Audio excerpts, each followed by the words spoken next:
Welcome to Fringe Pop 321, the show that believes the world is stranger than we think, but thinking should not be strange. Honestly, who hasn't seen the movie Raiders of the Lost Ark? You're probably waiting for us to cue the music, and sorry, but that isn't going to happen because we don't want this episode taken down. Trust us, we know what that's like. Now, the Hollywood blockbuster, of course, starred Harrison Ford as the reckless archaeologist Indiana Jones. And the film has been entrenched in the consciousness of contemporary fandom ever since. Now, the film is really largely about the Ark of the Covenant, Raiders of the Lost Ark. So you can already sort of tell what our episode is going to be about today. The Bible, of course, clearly associates the Ark of the Covenant with the presence of Yahweh, the God of Israel. All you have to do is read Exodus 25:22 to get the distinct impression that that's really what the Ark was about. The movie, however, portrayed the Ark as something of a doomsday weapon, an object of mass destruction that, for the sake of the film's plot, was coveted by Adolf Hitler during the days of World War II. So, is there any truth to the Ark of the Covenant being some sort of ancient death doomsday weapon? And does it have a history? Well, we're going to talk about those things on this episode of Fringe Pop 321. Since the Ark of the Covenant is a biblical object, it's pretty obvious that's where we should begin. What was the Ark of the Covenant? Well, in most general terms, it was a sacred object in ancient Israelite religion. A more precise description is found in the Old Testament book of Exodus, specifically Exodus 25:10 through 22. Even more specifically, getting into the details, the ark was a box made of acacia wood overlaid with gold plating inside and out. It measured roughly 2.5 cubits in length. Yeah, that's a little under 4 feet, 3'9" to be exact, by 1.5 cubits wide and 1.5 cubits high. 1.5 cubits is about 2 feet 3 inches. The edges of the ark had gold molding, and rings were attached to each corner on the long sides so that it could be carried by means of poles without touching it, which was, of course, absolutely forbidden. When the Israelite camp was stationed and not traveling through the wilderness, the ark was housed in the most holy place, or the Holy of Holies. That was the inner square room of the mobile tabernacle structure. God's presence in the form of a cloud would hover over this spot, also known as the tent of meeting. The ark had a lid, the Hebrew term for that is kaporet, made of solid gold to which 2 angelic cherubim were fixed. Now, English translations refer to the lid as the quote-unquote mercy seat, for instance, Exodus 25:22. The translation is sort of odd since the Hebrew term for the lid, kaporet, comes from a verb, kiper, that has nothing to do with mercy. In Hebrew, the verb kiper means to atone, or better, to purge or cleanse. The ark was part of a ceremony we'll discuss in a moment that involved the concept of allowing access to Yahweh, Israel's God, which is probably why translations associate it with mercy. Since God promised to appear over the lid of the ark, it became perceived as God's throne. This is a bit imprecise since the ark was also called God's footstool in 1 Chronicles 28:2. The two conceptions, though, throne and footstool, are compatible since ancient thrones of the period from other civilizations had a footstool that was actually part of the throne. The design clarity of that point is important, because the tablets of the law given to Moses were placed inside the ark.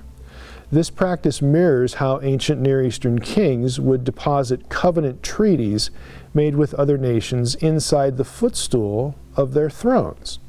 Since the law was the basis for the covenant relationship between Yahweh and Israel, the ark, this box, became known as the Ark of the Covenant of the Lord, according to Numbers 14:44, for example.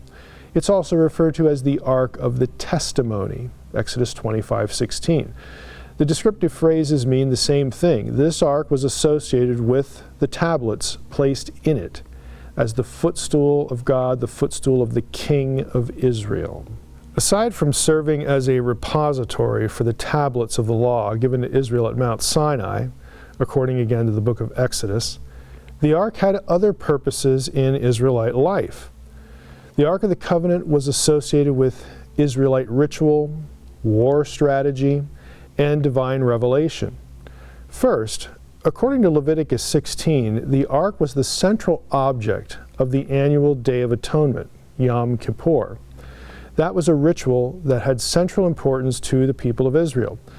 This was the only day of the sacred Israelite year that the high priest could move beyond the veil that blocked access into the most holy place where the Ark was stationed. Again, we can read about that in Exodus 26 and 1 Kings 8. There, the high priest would spatter blood from the sacrifice of a goat onto the lid of the ark to atone for the holy place, according to Leviticus 16, 15 through 20. In essence, this act decontaminated the sanctuary, or purged it from defilement, restoring it to its original ritual purity. The second, pardon a moment.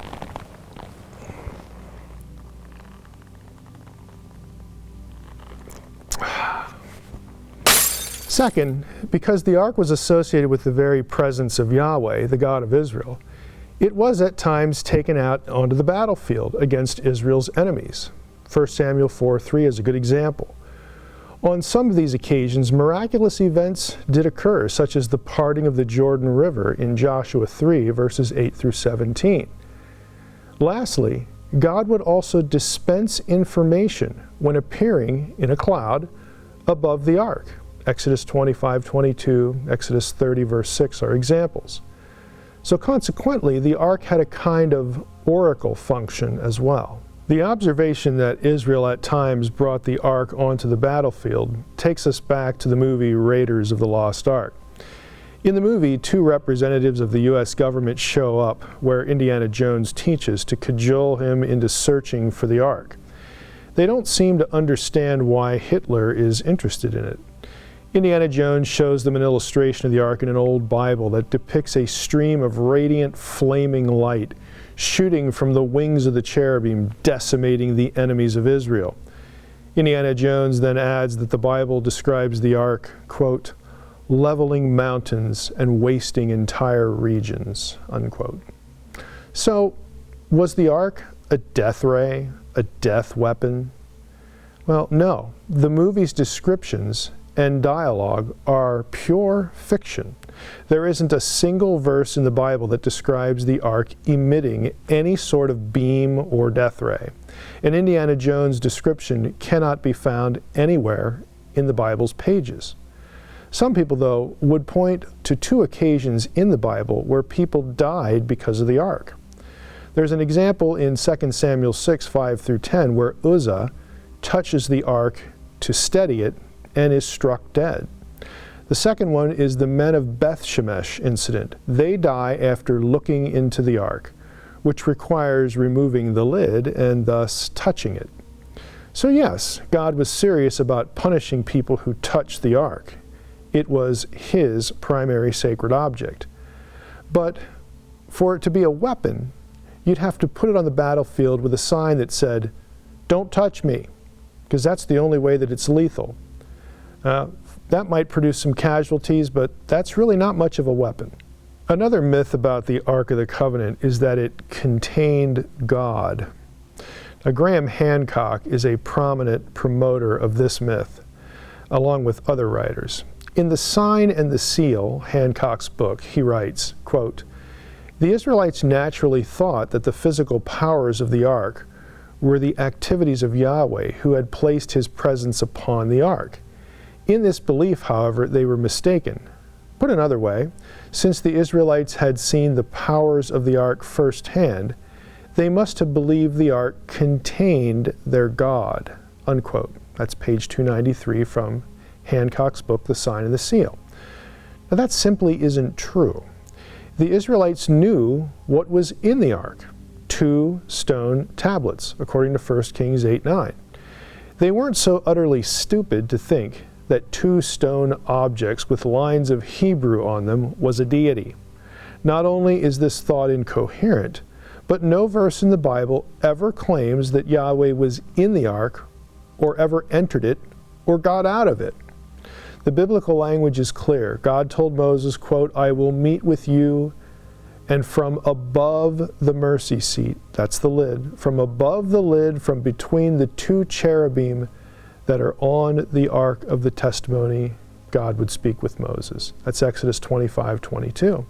So the language is clear. The ark did not contain God. Another idea about the ark has more substance than the previous, but it tends to be overstated. Many biblical scholars have wondered if the Ark of the Covenant derived from an earlier ancient Near Eastern holy object. Now, palanquins, or similar objects, are often considered candidates for this suspicion. A palanquin is a small structure that either carried a person or was mounted on an animal such as a camel or an elephant to bear a rider. Assyrian palanquins and the Bedouin utfa, also known as the markuv or the kuba, are both problematic options. They are palanquins, but unlike the ark, they weren't boxes, they have no lid, they were not covered in gold, and they contained no sacred relics. A more coherent parallel to the ark is the Egyptian palanquin. While styles varied, Egyptian palanquins can account for all of the structural elements of the Ark of the Covenant. Egyptian palanquins were boxes made of wood, often plated with gold. They were at times carried by means of poles by priests. They contained deities, little idol images, and they gave oracles. They dispensed divine revelation, and at times had winged deities or creatures painted on their short sides. An Egyptian antecedent to the Ark of the Covenant actually makes good sense in terms of the historical context of the Exodus from Egypt, which is the setting for the Ark of the Covenant's creation. Exodus 25:9 and 25:40 have God giving Moses the instructions or pattern by which to have the ark constructed. There's no theological or biblical reason that God could not have given Moses a pattern that included something familiar to him. Moses was, after all, raised in Egypt in the biblical story, and the ark was actually built by a Hebrew who had learned his craft while, you guessed it, in Egypt as a slave. I'm talking about Bezalel, and you can read more about him and his role in constructing the ark in Exodus 36:1-2 and 37:1-9. The Israelite ark, of course, did not contain Israel's God, didn't contain idols or other images, so that's an important difference and a disconnect. And its cherubim were on the lid, not painted on the sides, which would be another difference. So it's overstated to think that the ark was an Egyptian palanquin, but the Egyptian palanquin seems to have served as a model for the Ark of the Covenant. In the end, the Ark of the Covenant was one of Israel's most important sacred objects, but it wasn't a doomsday weapon. You might wonder what happened to it. Many do, especially in light of the movie Raiders of the Lost Ark. But that's for another episode. Thanks for watching Fringe Pop 321. Please visit our website, fringepop321.com, for more information about this episode and the content of other episodes. And if you're interested in supporting what we do here, go to fp321.com/S. That's the letter S. And come back and watch more videos, because what you know may not be so.